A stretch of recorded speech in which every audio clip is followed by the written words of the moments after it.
Bonjour à tous et bienvenue dans ce quatrième épisode consacré à NumPy. Dans celui-ci, nous allons voir le broadcasting et quelques fonctions issues du module NumPy. Avant toute chose, et comme d'habitude, il faut l'importer dans notre notebook. Donc ici, je fais import NumPy as np, ça on l'a déjà vu. Et bien sûr, tout au début du notebook, vous pourrez retrouver des liens vous menant à la documentation concernant les fonctions universelles. Pour le broadcasting, avant de vous en donner une définition, ce que je vais faire, c'est que je vais créer des exemples, ce sera plus parlant pour vous expliquer ce que c'est concrètement. Donc, tout d'abord, je vais commencer par instancier un vecteur ligne, donc ici un vecteur contenant 4 valeurs, 1, 2, 3, 4. Je vais ensuite instancier un vecteur colonne que j'appelle vecteur colonne, qui va contenir les valeurs 1, 2, 3. Alors, regardez bien la différence avec le vecteur ligne. Ici, chaque valeur est entre crochets. Chaque valeur est dans une sous-liste dans cette plus grande liste qui est ici. Donc finalement, cela ressemble à l'instanciation d'une matrice, sauf que chaque sous-liste ne possède qu'un seul élément. Et enfin, instantion une matrice, donc je vais la récupérer de mon prompteur, je l'affiche ici, donc je vais exécuter mes cellules, mon vecteur ligne, mon vecteur colonne et ma matrice contenant 3 lignes et 4 colonnes. À présent, affichons les dimensions de chacun de nos éléments pour bien comprendre ce qu'ils sont. Donc ici, je fais un print des dimensions du vecteur ligne. Alors, la dimension du vecteur ligne ici est de 4. Cela signifie qu'il y a 4 éléments. Ensuite, je vais afficher les dimensions du vecteur colonne. Là, cela signifie que nous avons 3 lignes et une colonne. Donc, c'est un vecteur qui est sous forme de colonne. Et enfin, je vais afficher les dimensions de ma matrice. Donc, théoriquement, c'est une matrice, comme nous l'avons vu, 3, 4, avec 3 lignes et 4 colonnes. Le broadcasting va enfin devenir intéressant. On va voir ce qui se passe. Je vais additionner mon vecteur ligne avec ma matrice. Alors pour rappel, mon vecteur ligne ici contient les valeurs 1, 2, 3, 4 et ma matrice ici contient les valeurs 1, 2, 3, 4, 5, 6, 7, 8, 9, 10, 11, 12. Donc additionnons-les. On se retrouve avec ce résultat, une matrice de dimension 3, 4, comme la matrice que nous avions instanciée précédemment. Cependant, nous ne possédons pas les mêmes valeurs sur chaque ligne ici et chaque colonne. Pourquoi?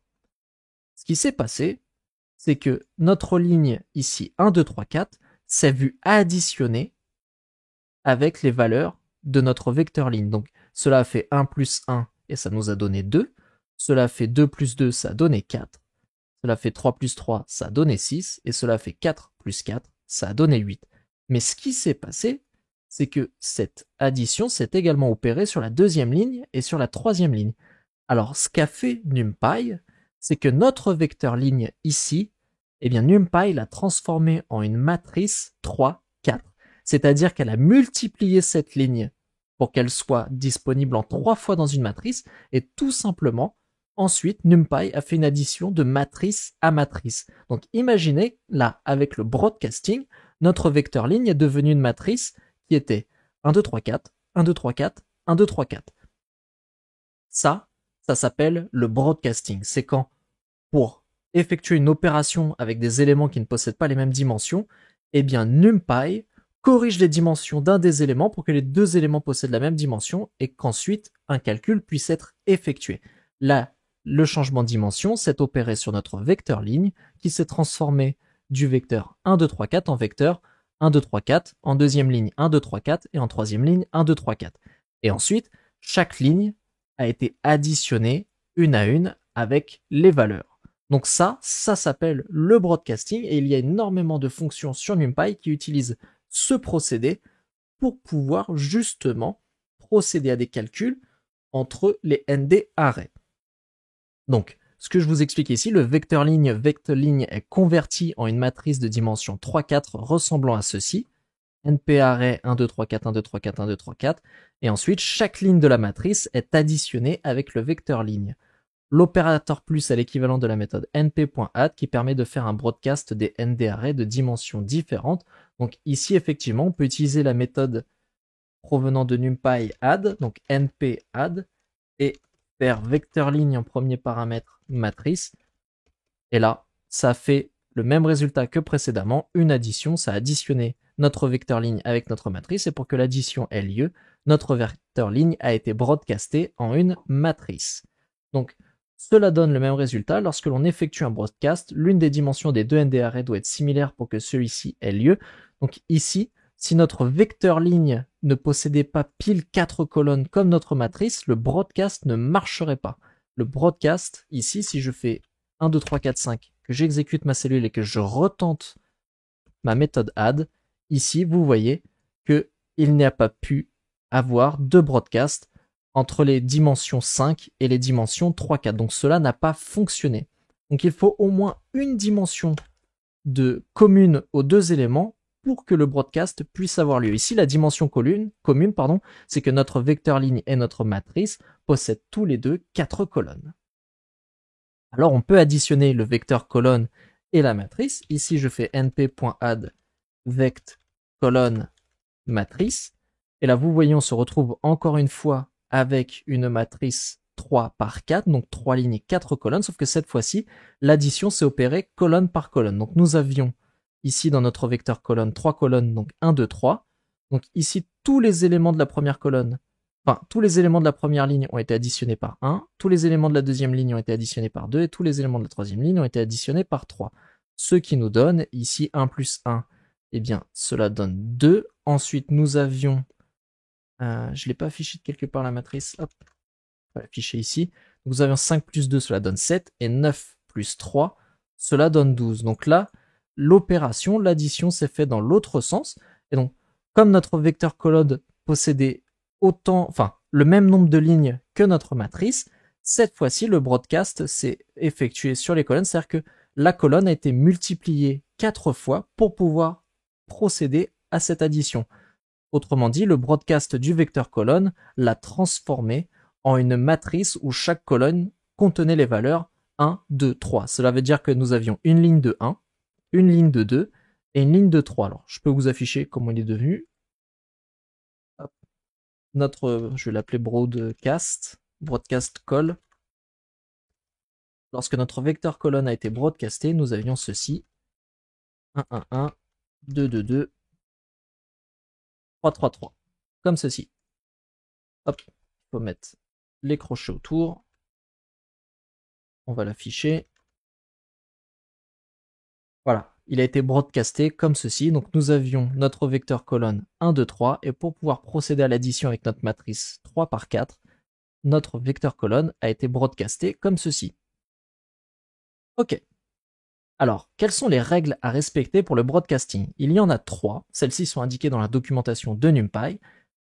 Il faut donc les règles du broadcasting. Les ND-arrays ont tous la même shape. Les ND-arrays ont tous le même nombre de dimensions et la longueur de chaque dimension doit être soit similaire, soit égale à 1. Les ND-arrays qui n'ont pas de dimension peuvent se voir ajouter une dimension de longueur 1 pour satisfaire la deuxième propriété. Donc ça, ce sont les règles à respecter pour le broadcasting. Globalement, ça se comprend assez bien. Vous pouvez les retrouver sur la documentation NumPy. Et maintenant que vous connaissez cette notion, vous allez pouvoir comprendre comment NumPy effectue bien toutes ces opérations mathématiques, mais également comment fonctionnent les fonctions avec NumPy. La deuxième notion que nous allons voir dans cet épisode est la notion de casting. Opérer à un cast, c'est tout simplement convertir un type de données en un autre type de données. Ce que je vais faire, c'est que je vais instancier ici un vecteur et une matrice et afficher leur D-type, donc leur type de données. Notre vecteur ici possède 4 éléments, 1, 2, 3, 4, et notre matrice possède 2 lignes et 4 colonnes, les valeurs allant de 1, 2, 3, 4 à 5, 6, 7, 8. Je vais stocker dans une variable résultat leur addition, donc ici je vais faire np.add vecteur matrice. Alors ici, du coup, un broadcast sera effectué. Notre vecteur ici va devenir une matrice 2, 4, et ensuite les éléments seront additionnés 1 à 1. Mais dans cette méthode add, on peut changer le type de données grâce à l'argument dtype que l'on connaît bien, et ici je vais convertir les nombres entiers en float, et même en float 32. Alors ici, il ne faut pas oublier np.float32, et je vais faire un affichage du dtype du résultat. Et là, vous pouvez voir, notre vecteur, c'est un int32, notre matrice, les données sont de type int32, et une fois que l'addition a été effectuée, ce sont devenus des nombres flottants codés sur 32 bits. Nous ne sommes pas obligés de convertir un type de données représentant un nombre en un autre type de données représentant un nombre. On peut convertir une matrice ou un ND-array plutôt contenant des types de données représentant un nombre en des types de données représentant une chaîne de caractères. C'est ce que l'on va voir. Donc ici, je vais une nouvelle fois réutiliser le vecteur et la matrice, afficher les D-types, et je vais une nouvelle fois procéder à l'addition. Donc np.add vecteur, matrice, et là le D-type sera égal à np.str underscore. On obtient une erreur, add did not contain a loop with signature matching types.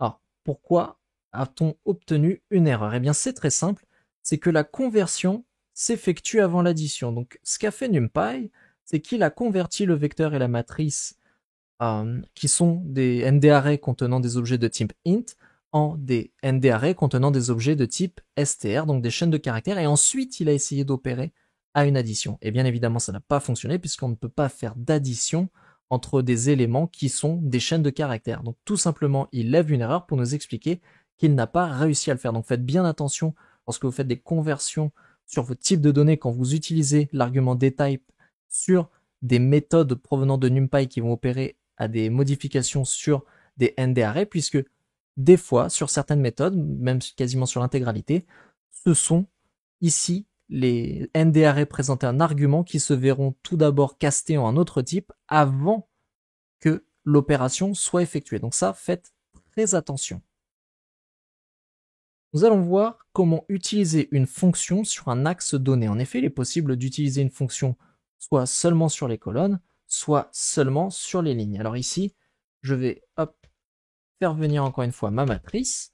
Donc toujours 2 lignes, 5 colonnes, 1, 2, 3, 4, 5, 6, 7, 8, 9, 10. Et là, je vais procéder à l'utilisation de la méthode min provenant de NumPy qui permet de calculer la moyenne arithmétique des colonnes. Et grâce ici à l'argument axis, je peux indiquer sur quel axe je veux faire ma moyenne. Donc ici, regardons, j'ai utilisé axis est égal à 0. Et là, nous avons nos 5 colonnes. Donc nous avons la moyenne de chaque colonne. Ici, bon là, pour la moyenne, ce qui a été opéré, comme il y avait que 2 lignes, ça fait 1 plus 6, 7 divisé par 2, 3,5. 2 plus 7, 9 divisé par 2, 4,5. 3 plus 8, 11 divisé par 2, 5,5, etc., etc. Donc en utilisant ici axis 0, nous obtenons la moyenne de chacune des colonnes. Alors on peut regarder ce qui se passe quand on tape axis égale 1. Là, cette fois-ci, nous avons la moyenne de chaque ligne. Il y a 2 lignes, donc on obtient 2 valeurs. 1 plus 2 plus 3 plus 4 plus 5 divisé par 5, ça donne 3. Et 6 plus 7 plus 8 plus 9 plus 10 divisé par 5, cela donne 8. Donc ce sont des paramètres ici qui peuvent vous permettre d'effectuer des opérations simplement sur un axe donné et non sur l'intégralité de la matrice. Ou en tout cas du ND-array que vous manipulez, pas forcément des matrices. Même si il n'y a que sur les matrices que l'on va utiliser ce genre d'argument, puisqu'il n'y a que sur les matrices, sur les ND-arrays à dimension 2, qu'il y a 2 dimensions, donc 2 axes. À présent, regardons quelques fonctions universelles provenant du module NumPy, tout simplement pour voir comment les fonctions se comportent avec nos objets ND-array. Donc bien entendu, on ne va pas voir toute la liste des fonctions, ce serait bien trop long, on va juste prendre quelques exemples pour que vous compreniez comment elles se comportent, ces fonctions, avec des ND-arrays. Si vous voulez en savoir plus, je vous rappelle que je vous ai mis un lien vers toutes les fonctions universelles provenant de la documentation, tout en haut de ce notebook.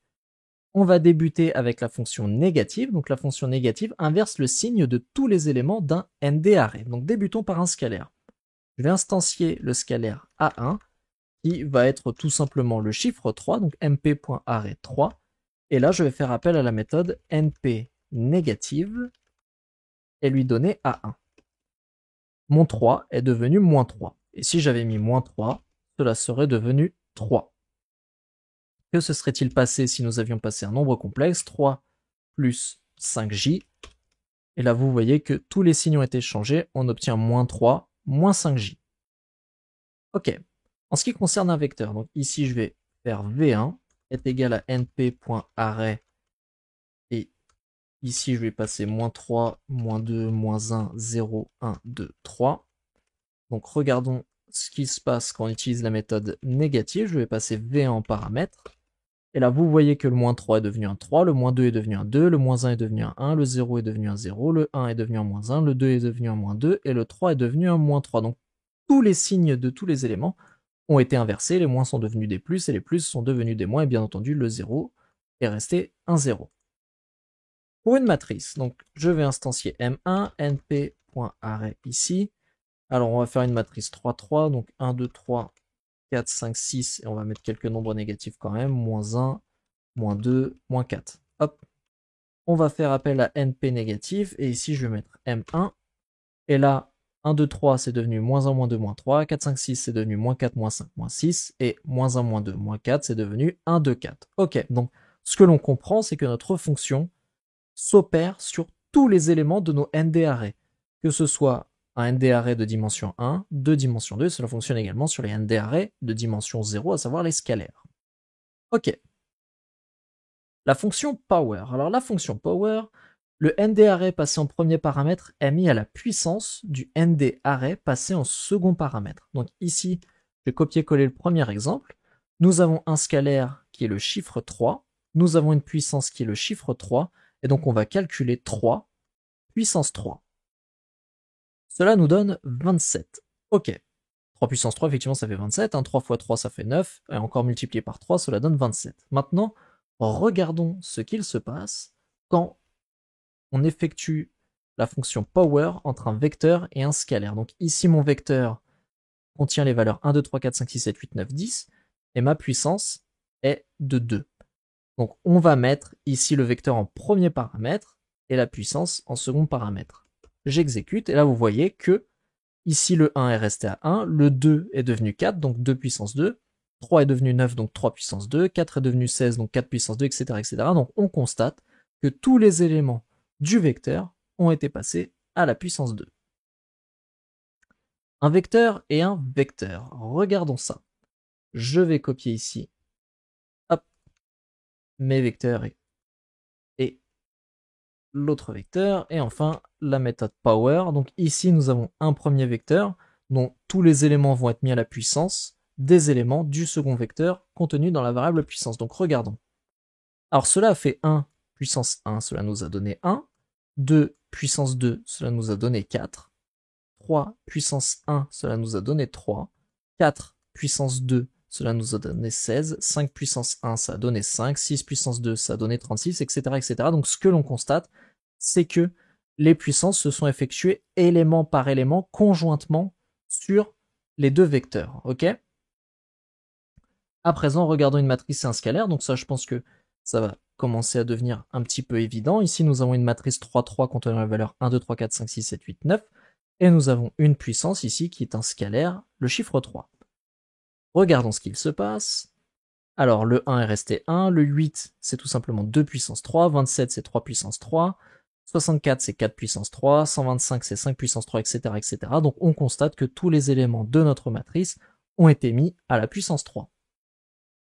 Une matrice, c'est un vecteur. Regardons.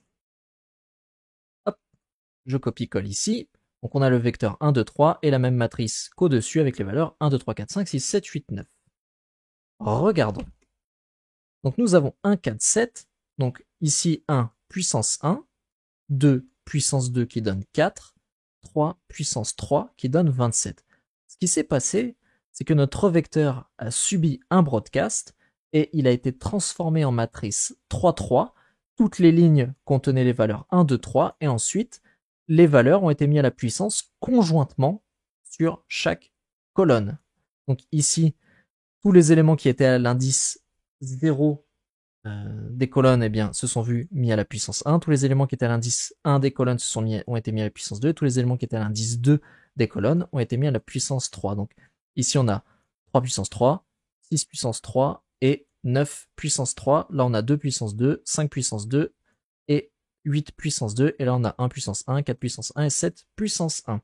Donc c'est pour ça que c'est important de connaître le broadcast. Là notre vecteur a été transformé en matrice. Ensuite toutes les opérations étaient effectuées une à une, élément par élément. Maintenant, matrice et matrice. Donc, regardons ça. Je vais tout simplement ici créer qu'une seule variable matrice et je vais mettre matrice à la puissance de matrice. Regardons. Alors, on a 1, 4, 27, 256, etc. Donc ici, si vous comprenez bien, le 1 a été mis à la puissance 1, le 2 a été mis à la puissance 2, le 3 a été mis à la puissance 3, le 4 à la puissance 4, le 5 à la puissance 5, etc., etc. Regardons la fonction conjugate. Alors la fonction conjugate, elle fonctionne sur des nombres complexes, elle permet de déterminer le conjugué d'un nombre complexe. Alors regardons ça, ici je vais mettre mon scalaire Z1 et je vais utiliser la méthode conjugate sur Z1. Et on obtient 3 moins 2j alors que mon nombre complexe était 3 plus 2j. Donc le conjugué, c'est tout simplement ici garder la même partie réelle mais inverser le signe de la partie imaginaire. Donc le plus de j est devenu moins de j. Regardons avec un vecteur. Donc pour notre vecteur ici, j'ai instancié 4 nombres complexes, Z1, Z2, Z3 et Z4. Et ensuite j'ai créé un vecteur que j'ai appelé VC qui contient Z1, Z2, Z3 et Z4. Et je fais appel à la méthode conjugate sur notre vecteur VC. Regardons. Alors, 1 plus 2j est devenu 1 moins 2j, 0 moins 1j est devenu 0 plus 1j, 3 est devenu 3 moins 0j, donc 3, et moins 1 moins 9j est devenu moins 1 plus 9j, donc ça a eu le même comportement, ça a calculé le conjugué de chaque élément, donc les parties imaginaires qui étaient positives sont devenues négatives, et les parties imaginaires qui étaient négatives sont devenues positives, et les parties imaginaires qui étaient égales à 0, eh bien elles restent à 0. Regardons pour une matrice, donc on va avoir à peu près, on va avoir le même comportement. Ici, j'ai recréé 4 nombres complexes Z1, Z2, Z3, Z4, et j'ai instancié ma matrice qui est une matrice de 2, donc il y a 2 éléments par ligne, et il y a 2 lignes. Sur la première ligne, il y a Z1, Z2, et sur la deuxième ligne, il y a Z3, Z4. Ensuite, j'ai passé ma matrice en paramètres de la méthode conjugate. Ici, le 2 plus 3j est devenu 2 moins 3j, 0 moins 3j est devenu 0 plus 3j, 1 moins 0j est devenu 1, et moins 10 plus 2j est devenu moins 10 moins 2j. Donc le conjugué a été appliqué à chaque élément de notre matrice. Ok, dernière petite fonction, ici je vais descendre un peu pour qu'on puisse voir. Tac. Hop, donc la fonction around, cette fonction permet d'arrondir les valeurs dans un ND array avec un certain nombre de chiffres après la virgule. Donc regardons ça. Je vais instancier ici un vecteur et je vais tout simplement faire un arrondi sur ce vecteur. Donc ici, je vais faire np around vecteur a plutôt, et là, à l'argument décimal, je dois donner le nombre de décimales que je veux récupérer pour chaque élément. Donc là, si j'exécute, vous voyez que 1,3245 est devenu 1,32, 3,2168 a été arrondi à 3,22, 9,8541 a été arrondi à 9,85, etc., etc. Donc la méthode around s'est appliquée à tous les éléments de notre vecteur pour les arrondir à 2 éléments après la décimale. Cela marche également pour un scalaire. Alors si j'instancie le scalaire A1 et que celui-ci est égal à 6,87954, machin, je vais faire np.around A1 et je vais arrondir 3 décimales. Ici, j'exécute. Et là, vous voyez qu'il a arrondi à 6,88 parce qu'en effet, ici en troisième, on avait un 9. Donc si j'avais eu un 7, là, on aurait bien eu les 3 décimales, 6,878. Regardons ce qui se passe avec une matrice. Donc ici, je vais la copier-coller depuis mon notebook qui me sert de prompteur. Elle s'appelle matrice A, elle possède 2 lignes et 5 colonnes, et bien sûr, toutes les valeurs sont des nombres flottants. Maintenant, testons la méthode nparound sur la matrice A, et cette fois-ci, je veux arrondir à une décimale. Et bien là, 1,213 est devenu 1,2, 3,654 est devenu 3,7, 6,654 est devenu 6,7, donc tous les éléments ont été arrondis à un chiffre après la virgule. Ça, c'est une méthode que je trouve très utile, qui peut être utilisée très souvent, parce que parfois, quand on fait de la data ou de la statistique, on obtient des nombres avec un grand nombre de chiffres après la virgule, et on a besoin, pour que ce soit un petit peu plus lisible, d'arrondir ces nombres à quelques chiffres après la virgule seulement. Donc voilà, ça c'était le fonctionnement des fonctions universelles. Donc vous voyez qu'elles s'appliquent élément par élément, que ce soit sur un scalaire, un vecteur, une matrice. Donc ça s'applique à tous les éléments individuels d'un ND array, qu'il soit de dimension 0, de dimension 1 ou de dimension 2. Et si vous voulez voir d'autres exemples de fonctions universelles, Je vous invite à cliquer sur le lien de la documentation que je vous ai donné au tout début de ce notebook. Merci à toutes et à tous d'avoir suivi cet épisode jusqu'au bout. J'espère que vous avez compris toutes les notions que j'ai essayé de vous inculquer dans cet épisode. Si cet épisode vous a plu, n'hésitez pas à le liker, à le commenter, à le partager et à vous abonner à la chaîne si ça n'est pas déjà fait, ça me soutient grandement. Et puis dans le prochain épisode, nous verrons le slicing conditionnel et le squeeze. A très bientôt et bon NumPy à vous.